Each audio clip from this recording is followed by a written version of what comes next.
Oke, halo semuanya. Perkenalkan, nama aku Nila Rosinta Gantari, bisa dipanggil Rosinta. Aku dari D3 Akuntansi 2019, kelas 435.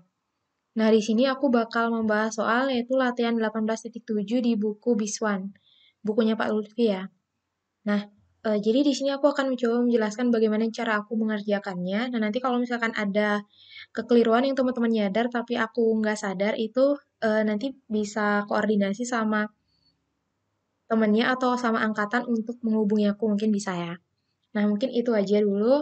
Lanjut langsung ke soalnya aja. Jadi di sini ada PT Fokus Membangun, dia itu perusahaan kontraktor mendapat kontrak untuk membangun gedung pemerintah dengan nilai kontrak itu 21,2 M. Kontrak ini berjalan selama 3 tahun, yaitu 2 Januari 2019 sampai dengan 31 Januari 2021. Nah, ini datanya dalam rupiah ada cost to date. Udah, pokoknya langsung kita copy aja data di sini. Estimasi biaya penyelesaian sama billing progress per year-nya itu, pokoknya tinggal kita copy aja dulu di sini. Nah, terus ada keterangan tambahan. Yang pertama, PT Fokus Membangun menggunakan metode percentage of completion. Nah, oke, jadi metodenya pakai ini, percentage of completion. Nah, untuk mengakui pendapatan kontrak jangka panjang. Yang B, yang kedua, data kedua, yaitu pada tanggal 2 Januari 2014, PT Fokus Membangun mendapat uang muka kerja dari Pemda sebesar 30% dari nilai kontrak awal. Oke, jadi pas 2 Januari, salah tanggal ya, mungkin pada tahun pertama itu dia dapat uang muka senilai 30% dari nilai kontrak awal. Nah, kontrak awalnya 21,2 M, jadi nanti bakal dapat uang muka 30%-nya dari ini, gitu. Nah, terus uang muka kerja dikembalikan dalam waktu 3 tahun dengan cara dipotong dari tagihan. Jadi, pokoknya dalam waktu 3 tahun tuh uang mukanya itu harus dikembaliin gitu. Nah, dengan caranya gimana? Dengan dipotong melalui tagihan yang seharusnya dikirim PT Fokus ke Pemda gitu. Nah, tahun pertama dan tahun kedua uang muka kerja dikembalikan masing-masing 40%, sisanya dikembalikan pada tahun ketiga. Nah, atau iya kayak gitu. Atau 40-40-20 gitu ya. Nah, adapun sisa tagihan pada tahun yang bersangkutan dibayar secara tunai oleh Pemda. PT Fokus Membangun mencatat uang muka kerja pada akun account payable. Nah, yang C terdapat addendum kontrak sehingga menyebabkan yang pertama nilai kontrak pada tahun 2017 naik sebesar 5% dari nilai kontrak tahun 2016 dan nilai kontrak pada tahun 2018 naik sebesar 2,7% dari kontrak tahun 2017. Oke, jadi dia pada tahun kedua itu nilainya naik 5% dari tahun pertama dan untuk tahun ketiga naik 2,7% dari tahun kedua gitu ya untuk keterangan tambahannya. Oke, jadi ini data di sini kita tinggal kopas aja ke sini. Nah, ini untuk kita bikin schedule-nya gitu. Nah, jadi eh kontrak price untuk tahun 2019 ini kan pas tahun awal tuh senilai 21,2 M. Nah, untuk tahun 2020 dia dibilang naik 5%, berarti dia itu kan 105% dari semula. Nah, makanya di sini kontrak price tahun 2020 itu adalah 105% dikali sama nilai kontrak awal gitu.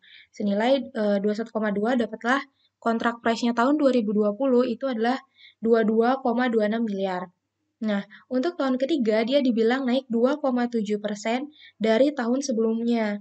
Nah, jadi berarti 102,7% dikali sama 22,26 miliar. Dapatlah kontrak price untuk tahun 2021 adalah 22,861 miliar gitu. Nah, udah kejawab? Belum. Itu untuk menjawab yang soal eh poin 1 ya, nomor 1. Udah jawab. Nah, terus kita lanjutin schedule-nya. Jadi ini ada contract price, terus dikurangi sama estimasi biaya, yaitu yang pertama ada cost to date. Jadi cost to date itu eh, kayak akumulasi gitu ya. Jadi cost to date 2019 biaya sampai 2019. Terus cost to date 2020 biaya akumulasi sampai 2020. Kayak gitu.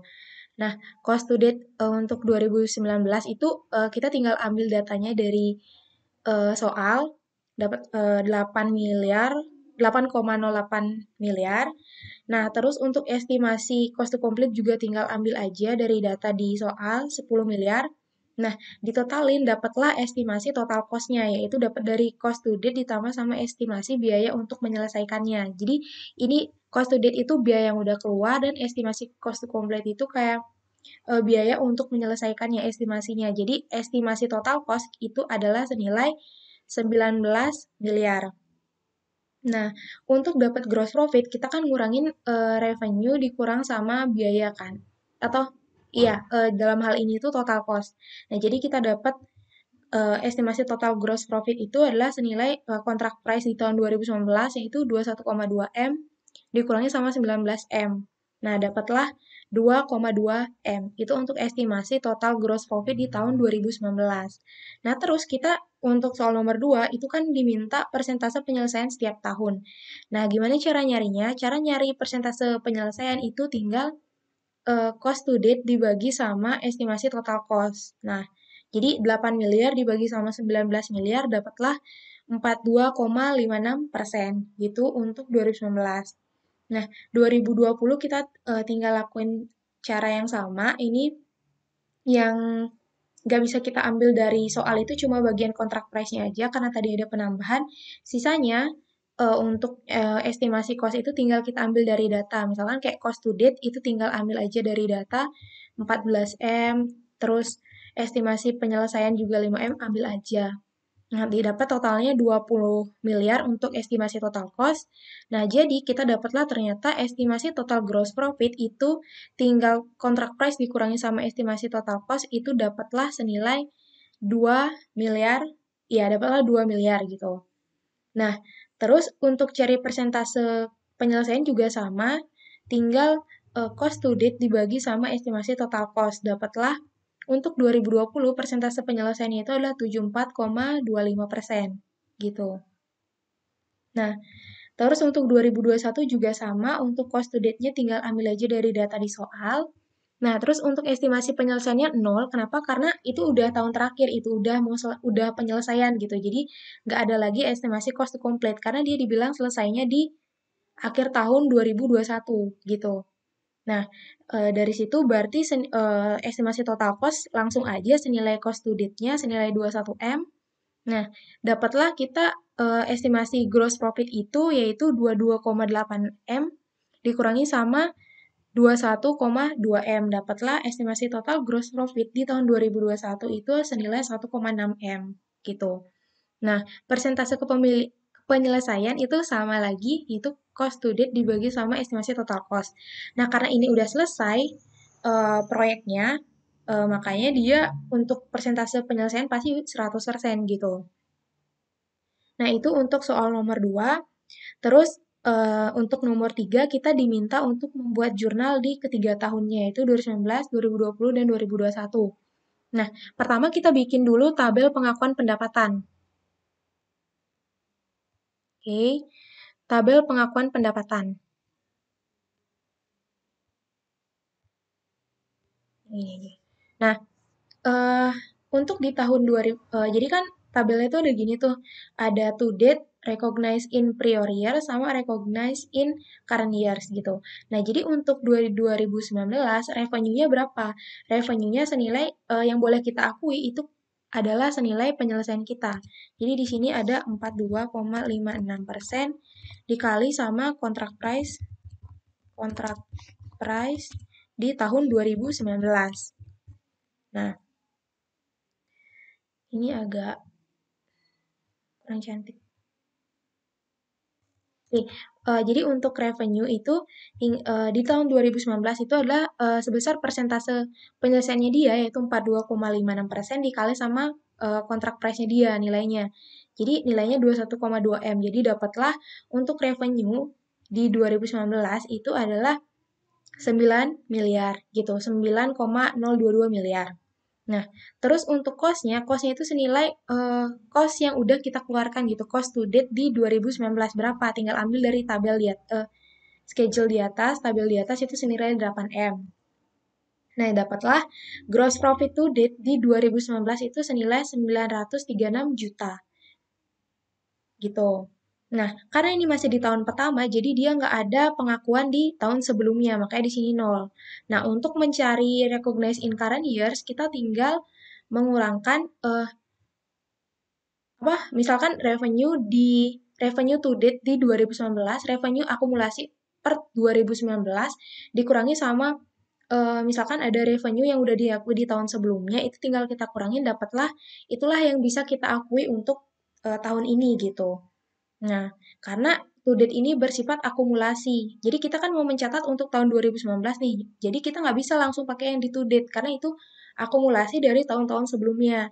Makanya harus dikurangi dulu sama pengakuan di tahun sebelumnya gitu untuk mendapatkan berapa sih yang bisa kita akui untuk tahun ini gitu. Nah, lanjut di 2020 caranya sama juga. Jadi di sini kita kan udah dapet tuh penyelesaiannya untuk tahun 2020 itu 74,25% dikali sama kontrak price-nya dia senilai 22,626 itu dapatlah 16,528 miliar. Nah, itu untuk revenue-nya. Itu to date ya. Jadi to date itu akumulasi. Nah, di sini juga cost to date, makanya nanti kita perlu kurangin sama recognize in prior years gitu.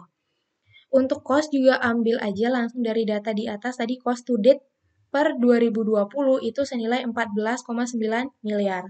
Dapatlah gross profit to date di 2020 adalah senilai 16 kurang 14 miliar, dapatlah 1,529 miliar gitu. Nah, ini kan akumulasi sampai 2020. Untuk mengakui yang di tahun yang bersangkutan itu harus kita kurangi sama yang tahun sebelumnya gitu. Makanya untuk pengakuan di tahun sekarang itu perlu kita kurangi yang to date 2020 dikurangi sama pengakuan di 2019 atau to date di 2019 karena ini akumulasi, ini juga tahun pertama, makanya bisa tinggal kita masukin ini 9 miliar, ini cost-nya 8 miliar, dah dapatlah selisihnya 936 juta. Nah, jadi recognize in 2020 untuk revenue itu senilai 16M dikurang 9M dapatlah 7,5M. Nah, 7,5M. Nah, terus untuk cost-nya sama, recognize in 2020 itu senilai cost to date 2020 senilai 14,998 dikurangi sama pengakuan di tahun lalu, di 2019 ini. Senilai 8 miliar 086. Dapatlah cost yang bisa kita akui di 2020 adalah senilai 6 miliar, gitu. Nah, terus untuk gross profit yang bisa kita akui juga di tahun 2020 tinggal selisihnya juga gitu. Jadi 1,5-nya ini didapat dari selisih 16 sama 14 dikurangi sama 936 juta yang didapat dari sini. Nah, dari prior years atau tahun sebelumnya gitu. Dapatlah ternyata gross profit yang bisa kita akui di 2020 itu adalah senilai 593 juta gitu. Nah, lanjut ke 2021, untuk revenue, dia kan udah 100% tuh, makanya bisa langsung nilainya dia tuh pasti sama kayak nilai kontraknya gitu. Karena dia udah selesai. Nah, dapatlah 22,861, terus untuk cost-nya tinggal ambil aja cost to date, selisihnya dapat 1,6 gitu. Nah, ini juga sama ambil di prior years, jadi 16 miliar, 14 miliar, 1,5 tinggal kita copy aja ke sini. Nah, untuk pengakuan di tahun berjalan atau di tahun 2021 itu tinggal dikurangin aja. Jadi, to date di 2021 dikurangi sama pengakuan di tahun sebelumnya. Jadi, untuk revenue tinggal 22,86 dikurang sama 16,5, dapatlah 6 miliar. Untuk revenue di tahun 2021 yang bisa kita akui. Nah, untuk cost-nya tinggal 21,25 dikurang 14,9, dapatlah 6,25. Nah, selisihnya dapatlah gross profit yang bisa kita akui di 2021 adalah senilai 1,6M dikurang 1,5M dapatlah senilai 81,470 juta gitu. Nah, nanti yang ada di sini adalah yang bisa kita jurnal karena itu adalah yang bisa kita akui untuk di tahun yang di masing-masing tahunnya gitu. Nggak bisa kita pakai to date-nya gitu. Gitu. Kecuali yang mungkin di tahun awal ya nggak apa-apa lah karena dia sama gitu. Karena tahun sebelumnya kan belum ada tuh. Nah, gitu. Oke, itu dulu untuk tabel pengakuannya, Mbak. Selanjutnya, di video selanjutnya akan aku jelasin terkait jurnalnya gitu. Makasih.